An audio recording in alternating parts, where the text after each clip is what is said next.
After 3 decades supervising heavy construction sites, I know exactly when a structural foundation is about to crack under too much weight. However, I never expected to watch my own family structure collapse right over a holiday dinner menu. It all started 3 weeks before Thanksgiving when my daughter-in-law sent my wife a text message that read like a corporate military order. That single message forced us to make a tough choice. My wife Martha spent 28 years teaching young children, and she always put the comfort of other people before her own personal needs. Our son Brandon grew up to become a steady engineer who always measured everything twice, but he married a woman named Vanessa who liked to control every detail. Martha always agreed to help them without complaining, even when Vanessa demanded expensive favors without ever saying a single thank you. The true breaking point arrived on a Tuesday evening when Martha showed me her mobile phone with a massive digital checklist.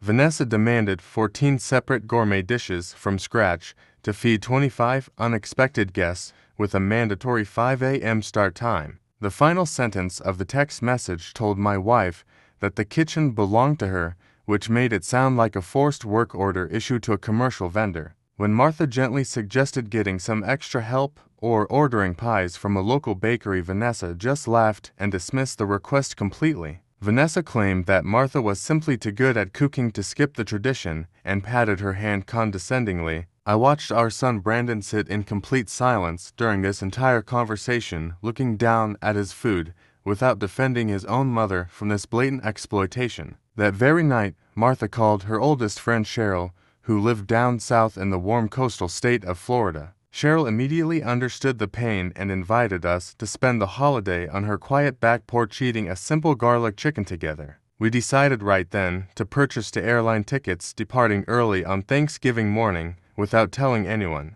We were finally done playing along with these incredibly unfair family dynamics. During the next week, Vanessa sent endless text messages demanding homemade rolls and fresh cranberry sauce because she wanted everything elevated. Martha discovered through a casual conversation that these guests were actually the boss of Brandon and several high-profile clients. Vanessa was secretly using the unpaid labor of my wife to impress corporate executives and advance the career of her husband without offering any assistance or gratitude. 6 days before the holiday, I called Brandon directly to give him a final fatherly opportunity to fix this toxic situation. I told him clearly that his mother was not a cheap catering service for the corporate networking party of his wife. Brandon just sighed deeply and repeated the exact words of Vanessa, saying it was only for this one time. I hung up the phone knowing that my son was not ready to listen. The night before our departure, I went into the dark kitchen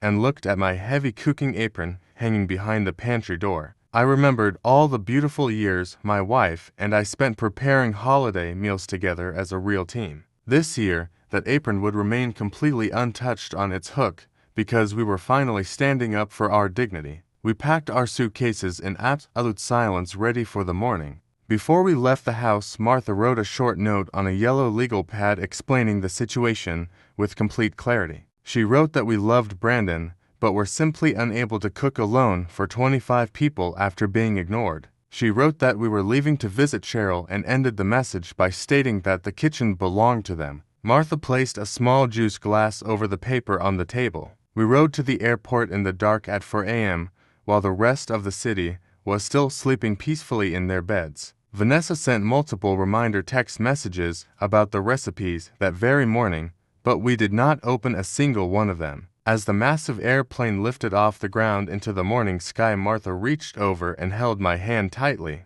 We knew a storm was coming. Cheryl greeted us at the airport with hot coffee and a warm embrace that made us feel instantly safe and welcome. The Florida air felt incredibly warm and smelled of salt and tropical flowers, which was a beautiful contrast to the freezing weather back home. We drove to her small white house and sat on the peaceful back porch, watching the morning light reflect off the calm water. Soon our mobile phones began to light up continuously with missed calls and angry messages from Brandon and Vanessa as the morning advanced. I turned the devices face down on the outdoor table because we had already delivered our final answer. I knew that back home, they were standing in a cold, empty kitchen reading a note under a glass. They were finally forced to face reality. They had to scramble to feed 25 corporate guests with zero preparation because they assumed Martha would always submit to their demands. This experience taught them a painful but necessary lesson about the consequences of taking family members for granted. You cannot build a successful life or career on the broken backs of the people